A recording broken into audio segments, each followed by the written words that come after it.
여러분 우리가 이렇게 사람들을 가만히 보면은 누구에게나 넘지 말아야 할 그 선에 대한 기준을 다 가지고 살아가고 있는 걸 보게 됩니다. 여러분들도 아마 그런 선이 있을 거예요. 절대로 넘어서는 안 되는, 허용할 수 없는 그 기준, 그 한계, 그 선이 다 있으실 겁니다. 그래서 삶 속에서 이루어지는 모든 인간관계에서 이 선을 지키지 못해서 때로는 이 관계가 소원해지는가 하면 마음이 상하거나 때로는 얼굴을 붉히게 되기도 하고 또 심한 다툼이 있기도 하고 정말 심한 경우는 서로 원수가 되기도 하죠. 우리는 이런 선에 대한 오늘은 이 선에 대한 이야기를 좀 해보고자 합니다. 로마의 군대의 백부장, 군대 장관인 백부장인 이 고넬료라는 사람이 있었습니다. 이 고넬료라는 사람은 이방 사람임에도 불구하고 아주 경건한 사람이었고 그의 온 집안과 더불어 하나님을 경외하는 사람이었으므로 백성들을 구제하고 또 하나님께 항상 기도하는 그런 사람이었습니다. 그래서 오늘 사도행전 10장 1절과 2절을 보니까 이렇게 소개하고 있어요. 가이사라에 고넬료라는 사람이 있으니 이달리아 부대라 하는 군대의 백부장이라. 그가 경건하여 온 지방과 더불어 하나님을 경외하며 백성을 많이 구제하고 하나님께 항상 기도하더니. 그렇게 이방 땅에서 외롭게 하나님을 믿는 고넬료에게 어느 날 하나님께서 환상을 보여주십니다. 환상을 보여주신 이유가 뭐냐면 고넬료가 베드로 사도를 청해서 그로 하여금 복음을 들을 수 있게 하기 위함이었습니다. 이 환상을 통해 고넬료는 하인 둘과 경건한 부하 하나를 즉시 베드로가 있는 요빠로 보내게 됩니다. 그래서 오늘 7절 마침 말하던 천사가 떠나매 고넬료가 집안 하인 둘과 부하 가운데 경건한 사람 하나를 불러 이 일을 다 이루고 요빠로 보내니라. 자, 이때 이스라엘과 또 이 베드로에게는 어떤 일이 일어나고 있었는가 우리가 좀 알 필요가 있습니다. 사도행전 우리가 9장을 보면 사도 바울이 회심하는 장면이 나와요. 회심하는 내용과 더불어서 바울이 열심히 복음을 증거하는 장면이 등장합니다. 그 결과로 온 이스라엘의 유대와 갈릴리와 또 사마리아까지 그러니까 이스라엘의 곳곳에 복음이 증거되고 그로 말미암아 교회가 든든히 서가고 있었습니다. 그래서 31절 보니까 그리하여 온 유대와 갈릴리와 사마리아 교회가 평안하여 든든히 서가고 주를 경외함과 성령의 위로로 진행하여 수가 더 많아지니라. 자, 그러나 아직까지는 그 복음이 이스라엘 땅을 넘어서 이스라엘을 넘어 이방 땅까지는 넘어가지 못하고 있었던 그런 상황이었습니다. 여러분 이 말을 기억해 주시기 바랍니다. 복음이 이스라엘 땅을 넘어서 이방 땅까지는 넘어가지 못하는 상황이었다. 이 말을 기억하시기 바랍니다. 우선 자 이런 와중에 그러면 베드로는 뭘 하고 있었는가 볼까요? 이 루다라는 곳에서 중풍병에 걸린 애니야라는 사람을 고치게 돼요. 자, 이로 인해서 루다와 인근 사론이라는 지역까지 그곳에 사는 사람들이 다 예수님을 믿게 됩니다. 9장 35절을 보니까 루다와 사론에 사는 사람이 다 그를 보고 주께로 돌아옵니다. 또한 이 요빠라는 지역에서 죽은 사람을 살리는 기적을 일으킵니다. 다비다라는 여인을 다시 살려내는 기적을 일으켜요. 9장 40절 베드로가 시체를 향하여 이르되 다비다야 일어나라 하니 그가 눈을 떠 베드로를 보고 일어나 앉으니라. 자, 이를 통해서 또 요빠의 지역에 사는 사람들 또한 예수님을 다 믿게 됩니다. 베드로도 이스라엘 땅 안에서 열심히 하나님의 복음을 전하고 있었다는 거예요. 그래서 42절에 보니까 42절 온 요빠 사람이 다 알고 많은 사람이 주를 믿더라 라고 말씀하고 있죠. 자, 그리고 욥바에 머물고 있었습니다. 베드로가. 근데 욥바에 머물고 있을 때 하나님께서는 한편으로는 고넬료에게 나타나셔서 환상으로 나타나 베드로를 청하게 하시고 또 베드로에게도 3번에 걸쳐 환상을 보여주십니다. 자, 어떤 환상이었는가? 오늘 본문 6장을 보면 먼저 베드로가 무두장이 시몬의 집에 머물고 있었다고 말씀하고 있어요. 6절을 보니까 그는 무두장이 시몬의 집에 유숙하니 그 집은 해변에 있다 하더라. 여러분, 여기서 이 무두장이라는 어떤 사람을 말하냐면 이 무두장이는 가죽 공예를 하는 사람을 말합니다. 가죽을 가지고 여러 가지 공예품들을 만드는 일을 하는 사람이에요. 그런데 가죽 공예를 하는 사람들은 당시 유대인 중에서 최하층민에 속하는 사람들이었습니다. 그래서 천대를 받았어요. 왜 그랬을까요? 왜냐하면 가죽을 다루기 위해서는 짐승을 죽여야 합니다. 짐승을 죽여서 그 가죽을 벗겨야 하지 않습니까? 그래서 죽은 짐승의 사체를 만져야 하기 때문에 이렇게 죽은 짐승의 사체를 만져야 하는 것은 율법에 의해서 부정하다 그렇게 여겼던 것이죠. 그런데 당시 유대인들은 정말 모순적인 삶을 살았던 것이 이런 거예요. 유대인들은 이 짐승의 가죽 다루는 사람을 향해서 천하다, 부정하다라고 말합니다. 그런데 정작 그들이 만든 그 가죽 공예품은 아주 소중하게 여겼다는 거예요. 그들에게 천하다, 부정하다라고 말하면서 정작 그들이 만든 그 가죽 공예품은 아주 비싼 값에 사서 자신의 집에 두었다는 거예요. 그러면 이건 모순이죠. 당시 유대인들은 그런 삶을 살아가고 있었던 거예요. 그런데 베드로가 지금 그 무두장이 집에서 유숙하고 있다고 말하고 있습니다. 유대인들이 천하게 여기고 부정하다 여기는 그 무두장이 집에 머물고 있었다라는 것이죠. 베드로는 당시 유대인들이 절대로 상종할 수 없는 그런 사람으로서 부정한 사람으로 딱 이렇게 선을 그어 놓은 그 무두장이 시몬의 집에 머물면서 내가 그래도 예수 믿는 사람은 나는 변화를 받았고 나는 이런 자들과도 함께 할 수 있어 라는 것을 보여주고 있는 겁니다. 유대인들이 가지고 있었던 그 모순을 지금 베드로는 깨뜨리고 있는 것이죠. 나는 너희들이 천대하고 부정하게 생각하는 그 무두장이의 집에 머물며 죄인인 우리를 품어주시고 받아주셨던 그 예수님처럼 나는 이 사람을 품을 수 있다 생각하며 스스로에 대해서 아주 흐뭇해하고 있었을 겁니다. 그런데 여러분 그거 아십니까? 이 무두장이는 무두장이이지만 천대받고 부정하다 여김 받는 무두장이이지만 그래도 그는 유대인이었다는 거예요. 그래서 이번에 하나님께서 베드로를 위해서 아주 특별한 일을 하나 준비하십니다. 그게 뭐냐? 바로 베드로에게 이방인 고넬료를 보내신 거예요. 보낸 겁니다.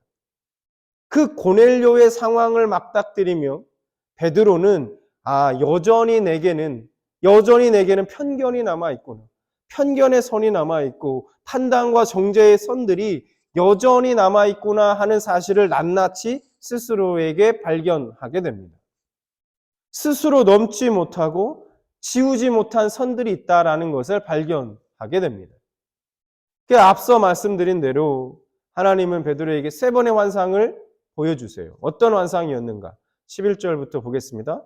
10장 11절. 하늘이 열리며 한 그릇이 내려오는 것을 보니 큰 보자기 같고 내 귀를 메어 땅에 들이웠더라.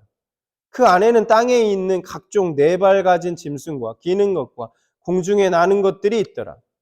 또 소리가 이르되 베드로야 일어나 잡아먹으라 하거늘. 자, 베드로가 기도하는 중에 배고픔을 느꼈습니다. 시장기를 느꼈어요. 근데 마침 환상 중에 하늘에서 보자기 같은 것이 하늘에서 이렇게 내려오는 것이 보였어요. 그래서 그 보자기 안을 이렇게 보니까 그 안에는 유대인들의 율법에 의해서는 절대 먹어서는 안 되는, 먹지 말라고 명시한 부정한 짐승들만 가득 들어있는 겁니다. 근데 그때 하늘에서 소리가 들리는데 베드로에게 그 부정한 짐승들을 잡아먹으라 그렇게 명령한 겁니다. 베드로는 당연히 그 부정한 음식을 먹을 수 없습니다. 먹을 수 없다고 그렇게 말합니다. 완강히 거부해요. 14절을 보니까 베드로가 이르되 주여 그럴 수 없나이다. 속되고 깨끗하지 아니하는 것을 내가 결코 먹지 아니하였나이다 한대. 그리고 곧바로 다시 하늘에서 소리가 들립니다. 15절. 또 두 번째 소리가 있어도 하나님께서 깨끗하게 하신 것을 네가 속되다 하지 말라 하더라. 하나님께서 깨끗하게 하신 것을 내가 속되다 하지 말라 말씀하십니다. 베드로는 여전히 절대로 그럴 수 없다는 마음을 가지고 있었고, 그런 베드로에게 연속으로 같은 환상이 3번이나 반복됩니다. 16절. 이런 일이 3번 있은 후 그 그릇이 곧 하늘로 올려져 가니라. 3번에 걸쳐서 하나님께서 깨끗하게 한 것을 내가 속되게 하느냐라는 그 말씀을 들은 베드로, 도대체 이게 무슨 환상일까? 왜 이런 환상을 하나님이 나에게 보여주셨을까? 황당해하며 생각하고 있었을 때, 그때 마침 고넬료가 보낸 사람들이 도착하게 됩니다. 그러니까 결국 하늘에서 내려오는 이 보자기 안에 것들은 무엇을 상징하는 겁니까? 고넬료와 그가 보낸 사람들, 즉 이방 사람들이었던 것입니다. 유대인들에게 있어서 이방인들은 절대로 대면해서는 안 되는, 대면하는 것 자체가 부정한 것, 상종하지 못할 사람들, 짐승만도 못한 사람들로 여기고 이것을 자신들의 신앙으로 오랫동안 지켜온 사람들이 바로 유대인들이었습니다. 베드로는 그 부정한 무두장에는 받아 주었습니다. 그래도 같은 유대인이라는 것 때문에 말입니다. 문제는 이방인 고넬료는 쉽게 받아주지 못합니다. 내가 속된 것을 먹을 수 없다. 깨끗하지 않은 것을 먹은 적이 없습니다, 하나님. 베드로는 이방인 고넬료는 받아주지 못했습니다. 이게 무엇을 의미할까요? 베드로에게는 이방인은 이것만은 안 된다, 이방인만은 안 된다 라고 하는, 베드로에게 있어서는 절대로 넘지 못할 그 한계, 그 넘지 못할 선이었던 겁니다. 그래서 오늘 성경에서 3번씩이나 같은 환상을 통해 성령님이 그를 이해시키신 것입니다. 여러분, 보여주신 환상을 통해 하나님이 베드로에게 말씀하고 있는 것이 무엇이라고 생각하십니까? 유대인과 이방인들, 그들의 차별이 예수 그리스도 안에서 없어졌다는 것을 보여주시는 겁니다. 부정하고 깨끗한 것에 대한 그 개념이 십자가에서 전부 사라졌다는 겁니다. 13절에 베드로에게 일어나 잡아먹으라 그렇게 말씀합니다. 여러분, 이 말이 베드로에게 어떻게 들렸을까요? 유대인으로서의 그 너의 정체성, 그거 던져버려라. 율법을 그리고 무효화시켜라 라는 말로 베드로에게는 들렸을 거예요. 유대인인 베드로 입장에서는 그거 인정하기 쉽지 않습니다. 그러나 하나님은 그런 베드로에게 말씀하고 있는 거예요. 베드로야, 너는 유대인이기 이전에 너는 그리스도인이지 않니? 네가 유대인으로 살지 말고 이제는 그리스도인으로 살아라. 내가 십자가를 통해서 그걸 이루었잖니? 라고 지금 베드로에게 하나님이 말씀하고 계신 겁니다. 여러분, 이걸 깨닫게 된 베드로는 이렇게 고백해요. 10장 34절과 35절에. 베드로가 입을 열어 말하되 내가 참으로 하나님은 사람의 외모로 보지 아니하시고 각 나라 중 하나님을 경외하며 의를 행하는 사람은 다 받으시는 줄 깨달았도다. 그게 이방인이든 유대인이든 상관없이 하나님을 경외하며 의를 행하는 자, 하나님께서 다 받으시는 줄 깨달았다. 이제는 십자가를 통해서 예수님이 그 일을 이루신 것이다 고백하고 있는 겁니다. 이것을 지금 우리에게 적용하면 이런 말이 되는 겁니다. 대서봐, 이제는 그냥 한 사람이 김대섭으로만 살지 말고 그리스도인으로서, 네가 예수 믿는 자로서 그리스도인으로서 세상 가운데 살았으면 좋겠구나. 예수 그리스도의 십자가의 복음을 받는 자, 믿는 자, 부활의 복음을 믿는 자로 너가 삶을 살아갔으면 좋겠구나. 십자가에서 부정하다라고 너희들이 생각하는 이방인조차도 내가 이미 구원의 복음을 그들에게도 선포했다라는 겁니다. 그러니 넘을 수 없다. 너희들이 그어놓은 그 선들을 과감하게 넘어서라고 그렇게 말씀하고 있는 거예요. 여러분, 선을 긋는다는 건 어떤 의미일까요?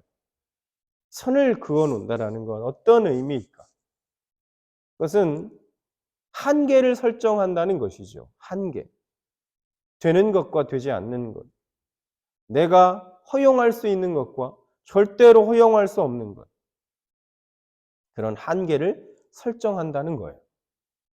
문제는 뭐냐면 그 한계의 기준이 하나님의 말씀이 아니라 자기 자신의 지식이나 경험 혹은 자신의 판단에 의한 한계 설정이기 때문에 문제라는 것이죠. 여러분, 우리는 믿습니다. 예수님이 죄인된 부정하는 우리를 위해서 십자가에서 하나님과의 막힌 담을 허물어 주셨습니다. 이젠 우리가 하나님 사이에, 우리와 하나님 사이에 막힌 담은, 넘을 수 없는 선은 그리스도 예수 안에서 없어진 거예요. 주님이 우리를 그렇게 다 품어주셨죠. 하나님은 이 십자가에서 용서되는 죄, 안 되는 죄, 사랑과 은혜를 받을 수 있는 사람, 받을 만한 사람, 받지 못하는 그런 사람 등등의 한계를 설정해 두지 않으셨다는 거예요. 여러분, 만약에 십자가에 그렇게 그런 한계를 설정해 두셨다면 여러분 어떻게 됐을까요? 그 십자가가 우리가 사랑과 은혜의 십자가다 그렇게 고백할 수 있을까요? 저와 여러분이 과연 구원받은 자라 확신할 수 있을까요? 왜냐하면 과연 내가 십자가에서 용납된 만한 사람인지, 내가 여전히 죄를 짓고 사는데 내가 이런 죄가, 하나님이 이런 죄를 과연 용납될 수 있는 건지, 용서가 되는 건지 안 되는 건지, 내가 과연 하나님 앞에 사랑과 은혜를 받을 만한 사람인지 없는 사람, 이거 확신을 가질 수가 없습니다. 우리는 그 확신을 가질 수 없을 거예요. 하나님 앞에 가기 전까지 나는 내가 구원받은 자인지 구원받지 못한 자인지 우리는 절대로 확신할 수 없다는 거예요. 근데 하나님은 그 십자가에 그런 한계를 설정해 두지 않으셨다는 거죠. 예수님이 하늘 보좌를 버리시고 절대 넘을 수 없는 그 거룩한 선을 넘어서 낮고 낮은 천하디 천하 이 죄악이 가득한 피조 세계로 이 땅에 오셨습니다.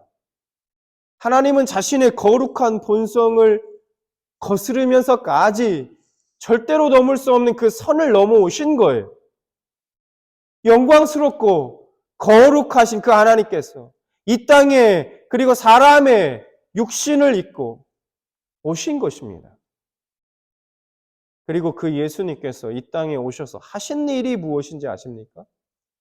바로 사람들이 그어놓은 그 선들을 사랑으로, 하나님의 말씀으로 하나씩 지워가시고 하나 되게 하셨습니다. 예수님은 유대인들이 율법의 선을 그어놓고 저 사람들은 부정하다, 죄인이다 그렇게 낙인 찍어버린 문둥병자와 그리고 세리와 죄인들까지 품으시고 그들과 함께 하셨습니다. 마태복음 9장 10절에 보니까 이렇게 말씀해요. 예수께서 마태의 집에서 앉아 음식을 잡수실 때에 많은 세리와 죄인들이 와서 예수와 그의 제자들과 함께 앉았더니, 유대 땅과 사마리아 땅은 서로가 넘지 않는 보이지 않는 선이 존재하고 있었습니다. 예수님은 유대인으로서 절대 넘지 않는 그 선을 넘어서 사마리아 땅으로 가셨어요. 수가라는 그 동네에 살고 있는 한 여인을 만나기 위해서 그 선을 넘어 가셨습니다. 그 여인에게 복음을 전하시기 위해서 기꺼이 그 선을 넘어서 그 부정한 땅으로 가셨습니다. 요한복음 4장 9절에 이렇게 말씀하죠. 사마리아 여자가 이르되 당신은 유대인으로서 어찌하여 사마리아 여인인 나에게 물을 달라 하나이까 하니 이는 유대인이 사마리아인과 상종하지 아니함이로라.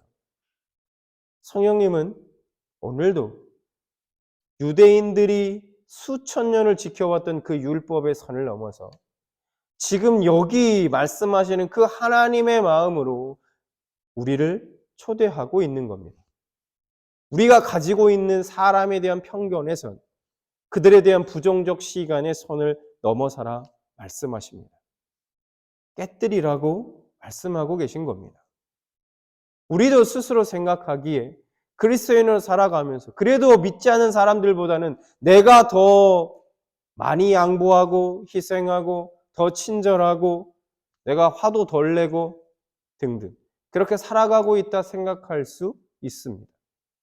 근데 오늘 말씀은 도덕적이고 윤리적으로 좀 더 나은 삶을 살고 있느냐 아니냐 그 정도를 말하고 있는 것이 아닙니다. 정말 내가 그리스도인으로서 그리스도인답게 살아가고 있느냐를 우리에게 질문하고 있는 거예요. 그리스도인으로서 예수 닮는 삶을 살아야지 하나님 말씀에 우리가 순종해야 해 라는 누구나 다 아는 고백 말고 진짜 그런 삶을 살아가기 위해서 애쓰고 힘쓰고 오늘도 고민하면서 그렇게 살아가고 있느냐 그걸 우리에게 하나님이 묻고 계신 겁니다. 여러분 복음은 다른 것이 아닙니다. 우리의 삶을 사람답게 인간답게 누리며 섬기며 그렇게 함께 살아가는 삶으로 우리를 초대하는 것입니다. 이게 복음이에요. 그래서 그 복음으로 변화된 우리는 우리가 가지고 있는 내 경험과 지식으로 이루어진 선, 여러 선들을 우선 넘어서고 무너뜨려야 하는 것이죠. 베드로가 중풍병자를 고치고 사람을 살리는 그런 기적을 행했어도 여전히 복음이 이스라엘을 넘지 못하고 그가 하나님이 지시한 땅으로 갈 수 없었던 것은 그가 가지고 있었던 절대로 넘을 수 없다고 생각한 그 한계, 그 이방인에 대한 그 편견의 선, 바로 그것 때문이었습니다. 그런 그가 그것을 넘어서고 그것을 깨뜨렸을 때 그와 함께한 모든 사람이 놀라고 다 하나님을 찬양했다고 말씀하고 있어요. 사도행전 10장 45, 46절. 베드로와 함께 온 할례 받은 신자들이 이방인들에게도 성령 부어 주심으로 말미암아 놀라니 이는 방언을 말하며 하나님 높임을 들음이라 이러라. 예수님은 이 땅에 오셔서 인간들이 그어놓은 유대인이라는 선, 율법의 선, 인간의 전통의 선, 정죄와 비판과 비난의 선들을 사랑으로 넘으시고 깨뜨려 주셨습니다. 우리는 절대로 넘을 수 없는 선을 넘어오신 예수님의 그 사랑으로 말미암아 구원받은 사람들이죠. 그러므로 우리 또한 각자의 눈앞에 있는 자신들이 그어놓은 무수한 그 한계의 선들을 사랑으로 넘어서고 무너뜨릴 수 있기를 원합니다. 우리가 속한 가정과 직장과 또 교회와 모든 삶에 딱 여기까지라고 그어놓은 이 이상은 절대로 내가 양보할 수 없어. 안 돼! 라고 정해놓은 그 모든 선들을 넘어서고 무너뜨리고 깨뜨릴 수 있기를 소망합니다. 이건 받아들일 수 없어. 용서할 수 없어. 이것만은 내가 용납이 안 돼. 내가 정해놓은 선을 넘는 저 사람은 내가 절대로 받아들일 수 없어. 등등의 마음과 생각들 말입니다. 지금까지 내가 지켜온 우리의 그 본성을 거스르는 그 선을 넘는 일들이 사실은 쉽지 않다는 것을 잘 알고 있습니다. 그러나 이제 우리가 그리스도인으로서 예수 그리스도의 십자가의 그 복음을 믿고 받은 자로서 그 복음을 믿는 자로서의 삶을 살아가려고 우리가 노력하고 발버둥 칠 때 주님이 우리에게 힘을 주실 것입니다. 신앙은 쌓아가는 것임과 동시에 끊임없이 넘어서고 무너뜨리는 것입니다. 쌓기만 하는 신앙은 위험합니다. 쌓았던 것을 어느 순간 말씀으로 뛰어넘고 무너질 때 새로운 역사가 나타나는 겁니다. 거기서 새로운 나의 영적 도약이 일어나는 거예요. 그리스도인은 어떤 의미에서는 끊임없이 자신의 한계를 넘어 그 선을 넘는 사람들인 것입니다. 우리 주님이 그러셨던 것처럼 말입니다. 나를 깨뜨리고 끊임없이 예수님의 마음을 찾고 그리고 예수님을 닮아가는 우리 평안교회 모든 성도님들 되시길 주님의 이름으로 축원합니다.